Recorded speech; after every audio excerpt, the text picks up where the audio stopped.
Alright, do yourself a favour and get on board the Scottish Accent Challenge. And do it now. I mean, I can't recommend it enough. Do it. Unless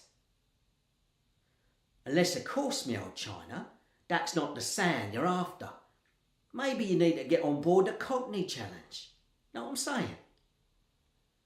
Or perhaps the one that you really need is the RP Challenge, because you're after something that's a little more refined.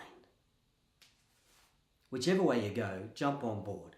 The nuances work for me, the way that Sarah introduces an approach to phonetics that can really help map out how to sound out the word consistently. So get on board. She's fantastic.